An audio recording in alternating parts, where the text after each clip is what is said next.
ಎತ್ತ ಸಾಗುತ್ತಿದ್ದೇವೆ ನಾವು ಮತ್ತು ನಮ್ಮ ನಾಯಕರು. ಜನರ ಜೀವನ ಮಟ್ಟದ ಒಟ್ಟು ತಗೊಂಡಾಗ ಖಂಡಿತವಾಗಲೂ ಅಭಿವೃದ್ಧಿ ಸಾಧ್ಯ ಆಗ್ತಾ ಇಲ್ಲ. ಸರ್ಕಾರವನ್ನ ಈ ರಾಜಕೀಯ ಪಕ್ಷಗಳು ಬಾಡಿಗೆ ಮನೆ ಅಂತೇಳಿ ತಿಳ್ಕೊಂಡಿದ್ದಾರೆ. ಈ ದೇಶ ಮತ್ತು ರಾಜ್ಯದ ಸಂಪತ್ತನ್ನ ಸಮಪ್ರಮಾಣ ಅಂದ್ರೆ ಕನಿಷ್ಠ ಕೆಲವ್ರಿಗಾದ್ರೂ ಅವರ ಮೂಲಭೂತ ಅವಶ್ಯಕತೆಗಳನ್ನ ಪೂರೈಸಿಕೊಳ್ಳುವಷ್ಟರ ಮಟ್ಟಿಗೆ ಹಂಚಿಕೆ ಏನು ಮಾಡಬೇಕಾಗಿತ್ತು ಅದರಲ್ಲಿ ಸಂಪೂರ್ಣ ವಿಫಲರಾಗಿದ್ದಾರೆ.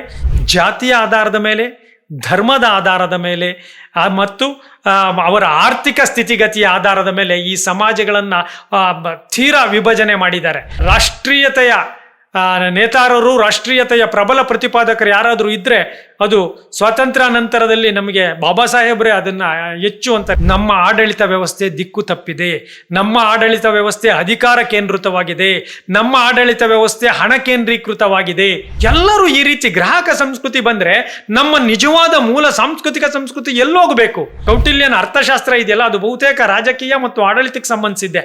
ಅಂತ ವ್ಯಕ್ತಿಗಳ ಚಾಣಕ್ಯನನ್ನ ತಗೊಂಡು ಒಬ್ಬ ಬೆನ್ನಿಗೆ ಚೂರಿ ಹಾಕುವ ಅತ್ಯಂತ ಭ್ರಷ್ಟ ಜಾತಿವಾದಿ ಕೋಮುವಾದಿಗೆ ನಾವು ಇವತ್ತು ಬೆಂಬಲಿಸ್ತಾ ಇದ್ದೀವಿ.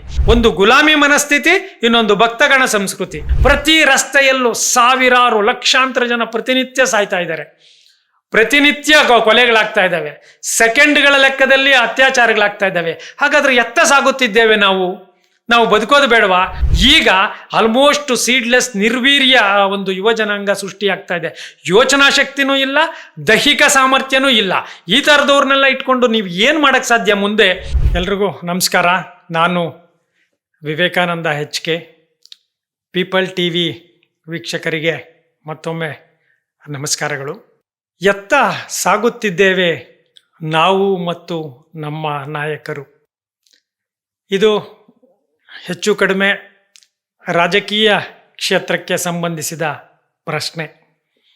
ಇದಕ್ಕೆ ನಾವೇ ಉತ್ತರವನ್ನು ಕಂಡುಕೊಳ್ಳಬೇಕಾಗಿದೆ.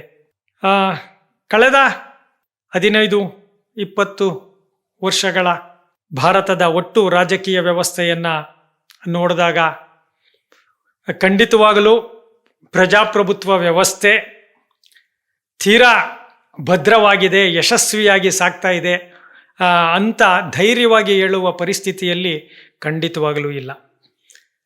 ನಾನು ಒಬ್ಬ ಸಾಮಾನ್ಯ ಪ್ರಜೆಯಾಗಿ, ಇತಿಹಾಸದ ವಿದ್ಯಾರ್ಥಿಯಾಗಿ ಹೇಳಬೇಕು ಅಂದರೆ, ನಾವು ಹೋಗುತ್ತಿರುವ ದಿಕ್ಕು ವಸ್ತು ಸಂಸ್ಕೃತಿಯ ತಂತ್ರಜ್ಞಾನದಲ್ಲಿ ಅಭಿವೃದ್ಧಿ ಆಗ್ತಾ ಇದ್ರೂ ಮಾನವೀಯ ಮೌಲ್ಯಗಳು, ಪ್ರಜಾಪ್ರಭುತ್ವದ ಮೌಲ್ಯಗಳು, ಪ್ರಾಕೃತಿಕ ಮೌಲ್ಯಗಳಲ್ಲಿ ತೀವ್ರವಾದ ಕುಸಿತವನ್ನು ಕಾಣ್ತಾ ಇದ್ದೀವಿ.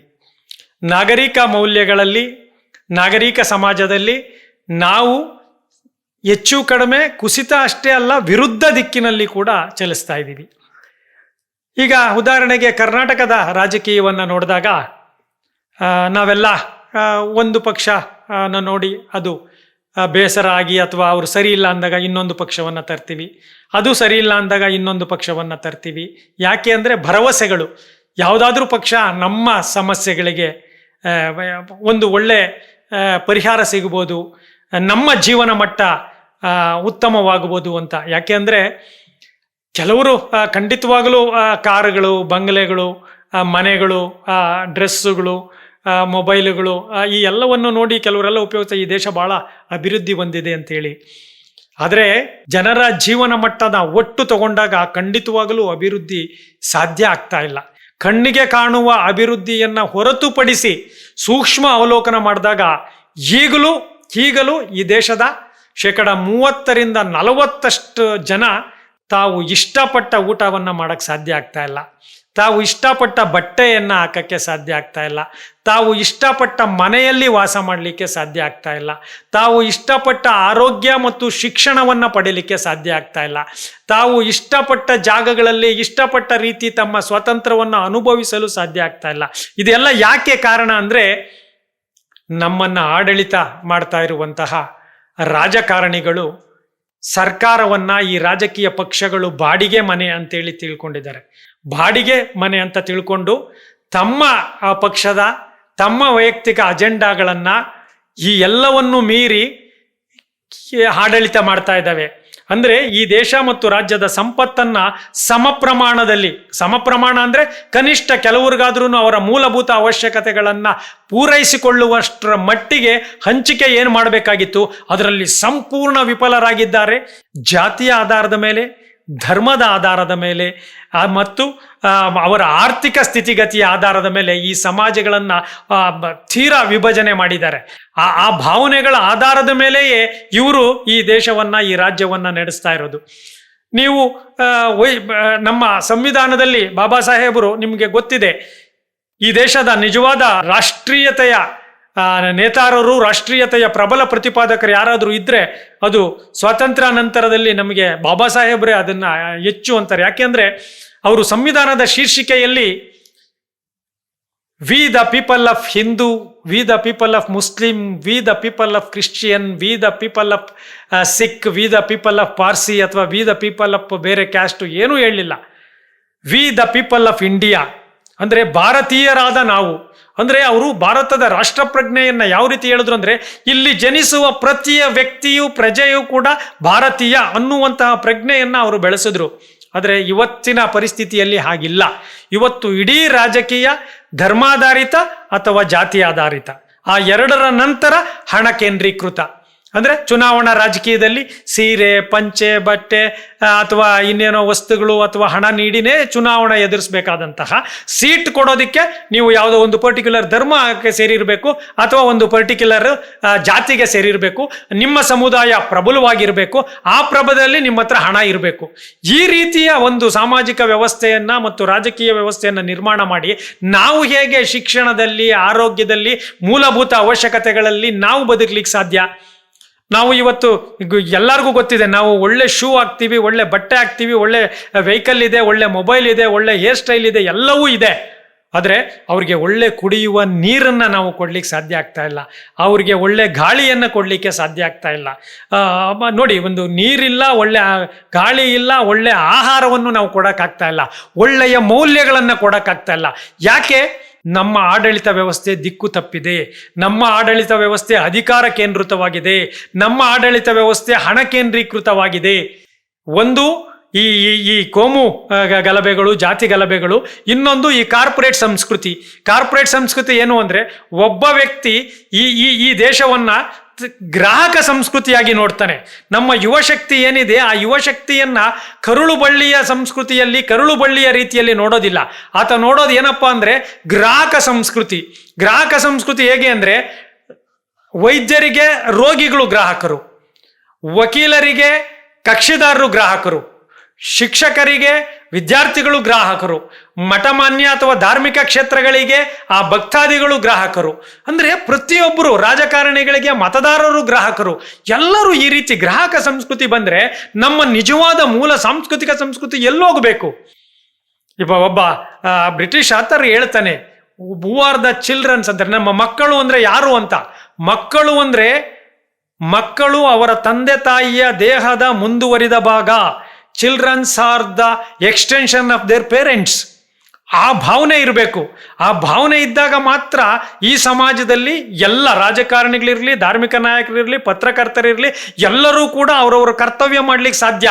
ಟಿವಿ ಒಂದು ಬ್ರೇಕಿಂಗ್ ನ್ಯೂಸ್ ಅಂತ ಹೇಳಿ ವಿಚಿತ್ರ ಕೆಟ್ಟ ಸುದ್ದಿಗಳನ್ನು ಕೊಡೋಕೆ ಮೊದಲು ನಿಮಗೆ ಈ ನಮ್ಮ ಯಾರು ವೀಕ್ಷಕರಿದ್ದಾರೆ ಅಥವಾ ಪತ್ರಿಕೆಗಳಿಗೆ ಓದುಗರಿದ್ದಾರೆ, ಅವರು ನಮ್ಮ ಕರುಳು ಬಳ್ಳಿಯ ಸಂಬಂಧಗಳು ಅನ್ನುವಂತಹ ಪ್ರಜ್ಞೆ ಇರಬೇಕು. ಈ ದೇಶದ ಪ್ರಜೆಗಳು ಅಂತ, ಅವರು ಗ್ರಾಹಕರು, ಅವ್ರಿಗೇನು ಬೇಕು, ಸೆಲ್ಲಿಂಗ್ ಪ್ರಾಡಕ್ಟ್, ನನಗೆ ಲಾಭ, ಕಮರ್ಷಿಯಲ್ ಆಗಿ ಏನು ಲಾಭ ಬರುತ್ತೆ ಅದನ್ನು ನಾನು ಕೊಡ್ತಾ ಹೋಗ್ತೀನಿ. ಈ ಭಾವನೆಯಲ್ಲಿ ನಮ್ಮ ನಾಯಕತ್ವ ರೂಪುಗೊಂಡಿದೆ. ಯಾರು ಏನು ಬೇಕಾದರೂ ಮಾಡಬಹುದು, ಅಂದರೆ ಅವರಿಗೆ ದುಡ್ಡು ಮಾಡಬೇಕು. ಸಕ್ಸಸ್ ಅಟ್ ಎನಿ ಕಾಸ್ಟ್, ನೀನು ಏನೇ ಮಾಡು, ಸಕ್ಸಸ್ ಆಗು. ಆ ಭಾವನೆ ಇದೆಯಲ್ಲ, ಅದೇ ಇವತ್ತಿನ ಎಲ್ಲ ಅಧಃಪತನಕ್ಕೆ ಕಾರಣ ಆಗಿರೋದು. ಸಕ್ಸಸ್ ಅಟ್ ರೈಟ್ ಕಾಸ್ಟ್ ಅಂದರೆ ಗೌರವಯುತವಾಗಿ. ನೀನು ಒಬ್ಬ ರಾಜಕಾರಣಿ ಆಗಬೇಕಾದ್ರೆ, ನೀನು ಒಬ್ಬ ಡಾಕ್ಟರ್ ಆಗಬೇಕಾದ್ರೆ, ನೀನು ಒಬ್ಬ ಸಿನಿಮಾ ನಟ ಆಗಬೇಕಾದ್ರೆ, ನೀನು ಒಬ್ಬ ಕ್ರೀಡಾಪಟು ಆಗಬೇಕಾದ್ರೆ, ವಿಜ್ಞಾನಿ ಆಗಬೇಕಾದ್ರೆ, ಶ್ರಮಪಟ್ಟು ಪ್ರಾಮಾಣಿಕವಾಗಿ ಆ ಸ್ಥಾನವನ್ನು ಸೇರು ಅಂತ ಹೇಳ್ಬೇಕೆ ಹೊರತು ನೀನು ಏನಾದರೂ ಮಾಡಪ್ಪ. ನೋಡಿ, ಒಂದು ಕಾಲದಲ್ಲಿ ಒಳ್ಳೆಯದು ಕೆಟ್ಟದ್ರ ನಡುವೆ ಎಷ್ಟೊಂದು ಅಂತರ ಇತ್ತು ಅಂದರೆ, ಒಳ್ಳೆಯವರು ಯಾರು, ಕೆಟ್ಟವ್ರು ಯಾರು ಅಂತ ಗೊತ್ತಾಗ್ತಾ ಇತ್ತು. ಇವತ್ತು ಆಗಲ್ಲ. ಇವತ್ತು ಇದೆ ಯಾವುದೋ ಒಂದು ಚುನಾವಣೆಯಲ್ಲಿ ಗೆದ್ದು ಇನ್ನೊಂದು ಪಕ್ಷಕ್ಕೆ ಬೆನ್ನಿಗೆ ಚೂರಿ ಹಾಕಿ ಅಥವಾ ತಾನು ಸೇಲ್ ಆಗಿ ಮಾರಾಟ ಹೋಗಿ ಅವನು ಅಲ್ಲೇನೋ ಅಧಿಕಾರ ಕೊಟ್ರೆ ಅವನನ್ನ ಪಡೆದ್ರೆ ಚಾಣಕ್ಯ ಅಂತಾರೆ. ಚಾಣಕ್ಯ ಈ ದೇಶದ ನಿಜವಾದ ಒಬ್ಬ ರಾಜಕೀಯ ಮತ್ತು ಅರ್ಥಶಾಸ್ತ್ರಜ್ಞ, ರಾಜಕೀಯ ನೇತಾರ, ರಾಜಕೀಯ ಶಾಸ್ತ್ರಜ್ಞ ಆತ. ಆ ಕೌಟಿಲ್ಯನ ಅರ್ಥಶಾಸ್ತ್ರ ಇದೆಯಲ್ಲ, ಅದು ಬಹುತೇಕ ರಾಜಕೀಯ ಮತ್ತು ಆಡಳಿತಕ್ಕೆ ಸಂಬಂಧಿಸಿದೆ. ಅಂಥ ವ್ಯಕ್ತಿಗಳ ಚಾಣಕ್ಯನನ್ನ ತಗೊಂಡು ಒಬ್ಬ ಬೆನ್ನಿಗೆ ಚೂರಿ ಹಾಕುವ ಅತ್ಯಂತ ಭ್ರಷ್ಟ ಜಾತಿವಾದಿ ಕೋಮುವಾದಿಗೆ ನಾವು ಇವತ್ತು ಬೆಂಬಲಿಸ್ತಾ ಇದ್ದೀವಿ. ಈಗ ನೋಡಿ, ಒಂದು ದೇಶದ ಪ್ರಧಾನಿಗೆ ಎಲ್ಲರೂ ಇಡೀ ದೇಶದ ಎಲ್ಲ ಜನಗಳ ರಕ್ಷಣೆ ಮಾಡಬೇಕಾಗಿದೆ. ಅವರು ಯಾವುದೋ ಒಂದು ಜಾತಿಗೆ, ಧರ್ಮಕ್ಕೆ, ಸಿದ್ಧಾಂತಕ್ಕೆ ಒಳಗಾಗಬಾರ್ದು. ಆದರೆ ಹಾಗಲ್ಲ, ನಮ್ಮ ದೇಶದ ಪ್ರಧಾನಿಯವರು ಕೂಡ ರಾಷ್ಟ್ರಧ್ವಜವನ್ನ ಆರಿಸಿ ಅಂತೇಳಿ ಅಡ್ಮಿಷನ್ ಮಾಡಿ ಅಂದರೆ ಅವರು ಅದ್ಯಾವುದು ಒಂದು ಧರ್ಮಧ್ವಜವನ್ನ ಆರಿಸ್ತಾರೆ. ಅದು ಇನ್ನು ಕೆಲವು ಸಣ್ಣ ಪುಟ್ಟ ಧರ್ಮಗಳವ್ರಿಗೆ ಪ್ರಚೋದನೆ ಅಲ್ವಾ? ಇಲ್ಲಿ ಮುಖ್ಯಮಂತ್ರಿಗಳು ಮತ್ತು ಉಪಮುಖ್ಯಮಂತ್ರಿಗಳು ತಮ್ಮ ಅಧಿಕಾರದ ಕುರ್ಚಿಗಾಗಿ ಸಿಕ್ಕಾಪಟ್ಟೆ ಅವರು ಅದನ್ನ ನಮ್ಮ ಸ್ವಂತ ಆಸ್ತಿ ಅನ್ನೋ ತರ ಅದಕ್ಕಾಗಿ ಘರ್ಷಣೆ ಮಾಡೋದು. ಎತ್ತ ಸಾಗುತ್ತಿದ್ದೇವೆ ನಾವು? ಅದನ್ನೇ ನಾನು ಹೇಳ್ತಾ ಇರೋದು. ನಾವು ಯಾವ ಕಡೆ ಹೋಗ್ತಿದ್ದೀವಿ?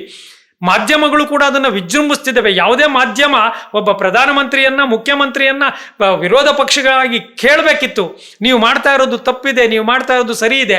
ಪ್ರಜೆಗಳು ಕೂಡ ಅದ್ರ ವಿರುದ್ಧ ಚಳುವಳಿಗಳನ್ನ ರೂಪಿಸ್ಬೇಕಿತ್ತು. ಈಗ ಅನೇಕ ಸಾಮಾಜಿಕ ಜಾಲತಾಣಗಳಿದ್ದಾವೆ, ಅದ್ರ ಮುಖಾಂತರ ಇಲ್ಲ. ಒಂದು ಗುಲಾಮಿ ಮನಸ್ಥಿತಿ, ಇನ್ನೊಂದು ಭಕ್ತಗಣ ಸಂಸ್ಕೃತಿ.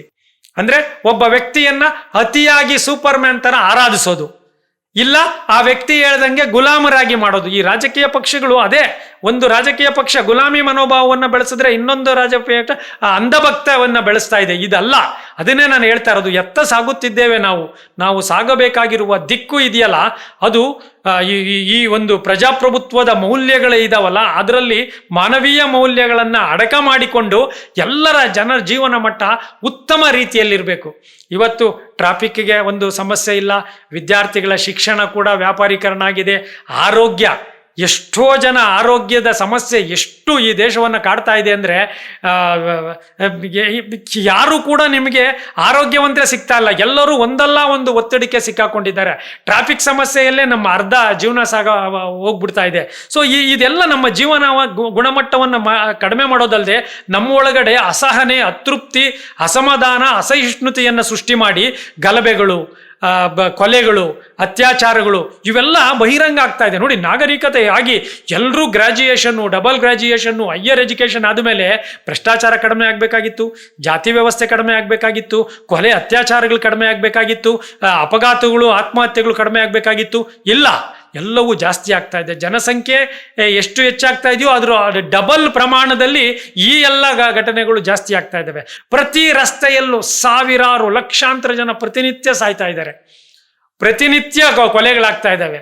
ಸೆಕೆಂಡ್ಗಳ ಲೆಕ್ಕದಲ್ಲಿ ಅತ್ಯಾಚಾರಗಳಾಗ್ತಾ ಇದ್ದಾವೆ. ಹಾಗಾದ್ರೆ ಎತ್ತ ಸಾಗುತ್ತಿದ್ದೇವೆ ನಾವು ಬದುಕೋದು ಬೇಡವಾ? ನಮ್ಮ ಮಕ್ಕಳಿಗೆ ಮುಂದಿನ ಸಮಾಜವನ್ನ, ನಮಗಿನ್ನ ಉತ್ತಮ ಸಮಾಜವನ್ನು ಬಿಟ್ಟು ಹೋಗ್ಬೇಕಲ್ಲ. ನಾನು SLC ಹೋದ್ರೆ ನನ್ನ ಮಗ ಡಿಗ್ರಿ ಮಾಡಬೇಕು, ನನ್ನ ಮಗ ಡಿಗ್ರಿ ಮಾಡಿದ್ರೆ ಅವನ ಮಗ ಡಬಲ್ ಡಿಗ್ರಿ ಮಾಡಬೇಕು. ಇದು ಪ್ರೋಗ್ರೆಸಿವ್. ಸೊ ನಾನು ಎಷ್ಟು ಉತ್ತಮವಾಗಿದ್ದೀನಿ, ಅದಕ್ಕಿಂತ ಉತ್ತಮ ಸಮಾಜವನ್ನ ನಮ್ಮ ಮಕ್ಕಳಿಗೆ ನಾವು ಬಿಟ್ಟು ಹೋಗಬೇಕೇ ಹೊರತು ಈ ರೀತಿಯ ನೋಡಿ, ಅವರ ಆರೋಗ್ಯದಲ್ಲಿ ಅವ್ರಿಗಿಲ್ಲ. ಅವ್ರ ಆರೋಗ್ಯ ಹೇಗಿದೆ ಅಂದರೆ, ಈಗ ಅಪ್ಪ ಅಮ್ಮನೇ ಆರೋಗ್ಯವಾಗಿದ್ದಾರೆ, ಮಕ್ಕಳು ಅನಾರೋಗ್ಯಕ್ಕೆ ಈಡಾಗ್ತಾ ಇದ್ದಾರೆ. ಅವರು ತಿಂತಾ ಇರುವ ಆಹಾರದಲ್ಲಿ ಸತ್ವಗಳೇ ಇಲ್ಲ, ಪೌಷ್ಟಿಕಾಂಶಗಳೇ ಇಲ್ಲ. ಅವರ ಯೋಚನಾ ಶಕ್ತಿಯೇ ಬಹುತೇಕ ನಿರ್ವೀರ್ಯ ಆಗಿದೆ. ನಾನು ಅದನ್ನು ಸೀಡ್ಲೆಸ್ ಸಂಸ್ಕೃತಿ ಅಂತೀನಿ. ಅಂದರೆ ಸ್ವಾಮಿ ವಿವೇಕಾನಂದರು ಹೇಗೆ ಒಂದು ದಷ್ಟಪುಷ್ಟವಾದ ನರಮಂಡಲ, ಉಕ್ಕಿನ ನರಮಂಡಲ, ಕಬ್ಬಿಣದ ಮಾಂಸಖಂಡಗಳಿರುವಂತಹ ದೇಹದ ಯುವಶಕ್ತಿ ಬೇಕು ಅಂದರೆ, ಈಗ ಆಲ್ಮೋಸ್ಟ್ ಸೀಡ್ಲೆಸ್ ನಿರ್ವೀರ್ಯ ಒಂದು ಯುವಜನಾಂಗ ಸೃಷ್ಟಿಯಾಗ್ತಾ ಇದೆ. ಯೋಚನಾ ಶಕ್ತಿನೂ ಇಲ್ಲ, ದೈಹಿಕ ಸಾಮರ್ಥ್ಯನೂ ಇಲ್ಲ. ಈ ಥರದವ್ರನ್ನೆಲ್ಲ ಇಟ್ಕೊಂಡು ನೀವು ಏನು ಮಾಡೋಕ್ಕೆ ಸಾಧ್ಯ? ಮುಂದೆ ಈ ಒಂದು ಜನರೇಷನ್ನಿನ ದುಷ್ಪರಿಣಾಮಗಳನ್ನು ನಾವೀಗ ಕಣ್ಣಲ್ಲಿ ಕಾಣ್ತಾನೆ ಇದ್ದೀವಿ. ಸೊ ಆ ಕಾರಣಕ್ಕಾಗಿ ನಾವು ಎತ್ತ ಸಾಗುತ್ತಿದ್ದೇವೆ ಅನ್ನೋ ಪ್ರಶ್ನೆಯನ್ನು ಹಾಕ್ಕೊಂಡು ಇಡೀ ಜನಸಮೂಹ ಇನ್ನೊಂದು ದಿಕ್ಕಿನತ್ತ, ಪ್ರಗತಿಯ ದಿಕ್ಕಿನತ್ತ, ವೈಚಾರಿಕತೆಯ ದಿಕ್ಕಿನತ್ತ, ಮಾನವೀಯ ನೆಲೆಯ ದಿಕ್ಕಿನತ್ತ ಹೋದರೆ ಖಂಡಿತವಾಗ್ಲೂ ಕೆಲವು ಯುರೋಪಿಯನ್ ದೇಶಗಳಿದ್ದಾವೆ. ಅದು ನಾರ್ವೆ, ಸ್ವೀಡನ್ನು, ಇನ್ನು ಬೇರೆ ಬೇರೆ ಸ್ವಿಟ್ಜರ್ಲ್ಯಾಂಡು, ಆಸ್ಟ್ರಿಯಾ, ಸ್ಕ್ಯಾಂಡೇವಿಯನ್ ಕಂಟ್ರೀಸ್ ಇದೆ, ಈ ಕಡೆ ಭೂತಾನ್ ಇದೆ. ಅಲ್ಲೆಲ್ಲ ಬದುಕು ಹೆಚ್ಚು ಕಡಿಮೆ ನಾಗರಿಕವಾಗಿದೆ, ಕೂಲಾಗಿದೆ, ಹೆಚ್ಚು ಘರ್ಷಣೆಗಳಿಲ್ಲ, ಸಂಘರ್ಷಗಳಿಲ್ಲ, ಸಂಕೀರ್ಣತೆ ಇಲ್ಲ, ಸರಳವಾಗಿ ಸಹಜವಾಗಿ ಬದುಕಿವಿ. ಯಾವಾಗ ಅದನ್ನು ಅಂದರೆ ನಾವು ಪ್ರಕೃತಿಗೆ ನಿಷ್ಠರಾಗಬೇಕು. ನೀವು ಮಧ್ಯಪ್ರಾಚ್ಯ ದೇಶಗಳನ್ನು ನೋಡಿ, ಹಿಂಸೆ ತಾಂಡವವಾಡ್ತಾ ಇದೆ. ಈಗ ಭಾರತದಲ್ಲೂ ಅಸಹಿಷ್ಣುತೆ ಜಾಸ್ತಿ ಆಗ್ತಾ ಇದೆ. ಯಾಕೆ ಅಂದರೆ ನಾವು ಧರ್ಮ ಆಧಾರಿತ, ಜಾತಿ ಆಧಾರಿತ ಜೀವನ ಕ್ರಮವನ್ನು ರೂಪಿಸ್ಕೋತಾ ಇದ್ದೀವಿ. ನಾವು ರೂಪಿಸ್ಕೋಬೇಕಾಗಿರೋದು ಪ್ರಕೃತಿ ಆಧಾರಿತ, ಪ್ರಜಾಪ್ರಭುತ್ವ ಆಧಾರಿತ, ಸಂವಿಧಾನ ಆಧಾರಿತ, ಮಾನವೀಯ ಮೌಲ್ಯಗಳ ಆಧಾರಿತ ಜೀವನ ಕ್ರಮವನ್ನು ರೂಪಿಸ್ಕೊಂಡ್ರೆ ಖಂಡಿತವಾಗಲೂ ನಮ್ಮ ಜೀವನ ಮಟ್ಟ ಮತ್ತು ನಮ್ಮ ಮುಂದೆ ಬರುವ ನಮ್ಮ ಮಕ್ಕಳ ಜೀವನ ಮಟ್ಟ, ನಮ್ಮ ಕರುಳು ಬಳ್ಳಿಗಳ ಜೀವನ ಮಟ್ಟ ಇದಕ್ಕಿಂತ ಉತ್ತಮವಾಗುತ್ತೆ. ಆ ನಿಟ್ಟಿನಲ್ಲಿ ಖಂಡಿತವಾಗ್ಲೂ ಒಂದು ನೈತಿಕ ಪ್ರಜ್ಞೆ, ಮಾನವೀಯ ಪ್ರಜ್ಞೆಯನ್ನು ಬೆಳೆಸ್ಕೊಂಡು ನಾಗರಿಕರಾಗಿ ಬದುಕೋಣ ಅಂತ ಹೇಳ್ತಾ ಪೀಪಲ್ ಟಿವಿಯ ವೀಕ್ಷಕರಿಗೆ ಮತ್ತೊಮ್ಮೆ ನಮಸ್ಕಾರಗಳು, ಧನ್ಯವಾದ.